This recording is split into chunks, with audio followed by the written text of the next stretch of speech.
അസ്സലാമലൈക്കും. എൻ്റെ വീഡിയോയിലേക്ക് എല്ലാവർക്കും സ്വാഗതം.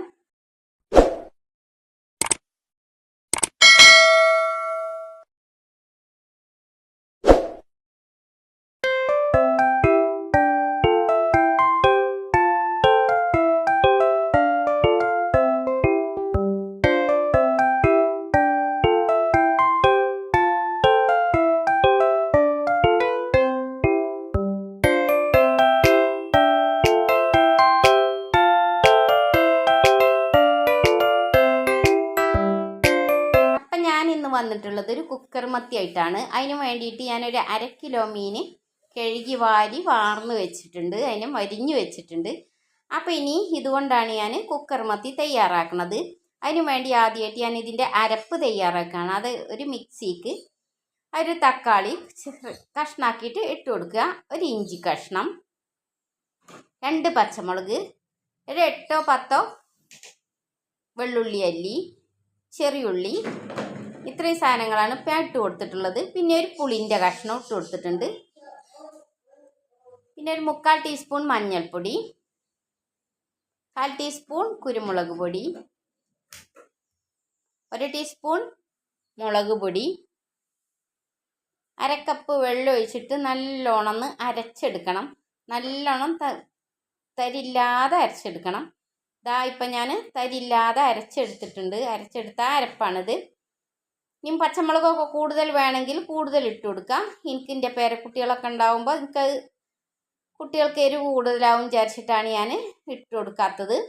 പച്ചമുളക് കൂടുതലുണ്ടെങ്കിൽ കൂടുതൽ ടേസ്റ്റാണ്. പിന്നെ ഞാൻ അതിലേക്ക് ഒരു 1/2 ടീസ്പൂൺ ഉപ്പിട്ട് കൊടുത്തിട്ടുണ്ട്. ആ മീനിലേക്ക് ഈ അരപ്പ് അതിലേക്ക് ഒഴിച്ചിട്ട് നല്ലോണം ഇളക്കി വെക്കുക. ഒരു 1 ടീസ്പൂണ് വെളിച്ചെണ്ണയും കൂടി അതിലേക്ക് ഒഴിച്ച് കൊടുത്തിട്ട് അവിടെ കുറച്ച് സമയം അരപ്പൊക്കെ അതിൻ്റെ മേലെ പിടിക്കാൻ വേണ്ടിയിട്ട് അവിടെ വെക്കുക. പിന്നെ നമുക്കത് കുക്കറിൽ തയ്യാറാക്കിയെടുക്കാം. അതിന് വേണ്ടിയിട്ട് ഞാനൊരു കുക്കർ അടുപ്പത്ത് വെച്ചിട്ടുണ്ട്. അതിലേക്ക് 2 ടീസ്പൂൺ വെളിച്ചെണ്ണ ഞാൻ ഒഴിച്ചു കൊടുക്കുന്നുണ്ട്. 3 ഒക്കെ ആയാലും കുഴപ്പമൊന്നുമില്ല. അതിലേക്കൊരു കുറച്ച് ഉലുവയാണ് ഞാൻ ചൂടായി കഴിഞ്ഞതിന് ശേഷം കുറച്ച് ഉലുവ ഇട്ട് കൊടുത്തു. പിന്നെ 1 ടീസ്പൂണ് കടുകും ഇട്ട് കൊടുക്കുക. നല്ലോണം ഒന്ന് ചൂടായി കിട്ടിയിട്ട് അത് അതിലേക്ക് കറിവേപ്പില ഇട്ട് കൊടുത്തിട്ട് പൊട്ടിക്കഴിഞ്ഞതിന് ശേഷം മീൻ ഇട്ട് കൊടുക്കാം. അപ്പോൾ കടുകൊക്കെ അതാ നല്ലോണം പൊട്ടി വരുന്നുണ്ട്. അപ്പോൾ ഇനി കറിവേപ്പില ഞാൻ കുറച്ച് കറിവേപ്പിലയും ഞാൻ ഇട്ട് കൊടുത്തു. ഇനി അത് പൊട്ടിക്കഴിഞ്ഞതിന് ശേഷം ശരിക്ക് പൊട്ടിയതിന് ശേഷം തേച്ച് വെച്ച മത്തി ഇതിൽ കൊഴിച്ച് കൊടുത്തിട്ട് നല്ലോണം അടുപ്പിച്ചാക്കിയിട്ട് വെക്കുക. ഞാൻ ഇതൊക്കെ ഇങ്ങനെ അടുത്തടുത്താക്കി വെച്ചിട്ടുണ്ട്. ഇനി ഇത് നമുക്ക് ഇതിൻ്റെ മേലെ നല്ലോണം തിളച്ചതിന് ശേഷം കുറച്ച് മല്ലിച്ചപ്പ് ഇട്ട് കൊടുക്കണം. അപ്പം ഞാൻ ഒരു ഇത്തിരി മല്ലിച്ചപ്പ് ഇതിൻ്റെ മേലേക്ക് ഇട്ട് കൊടുക്കുന്നുണ്ട്. അതേപോലെ ഇപ്പോൾ ഞാനൊരു ടീസ്പൂൺ വെളിച്ചെണ്ണ ഇതിൻ്റെ മേലെ ഞാൻ ഒഴിച്ചു കൊടുത്തു.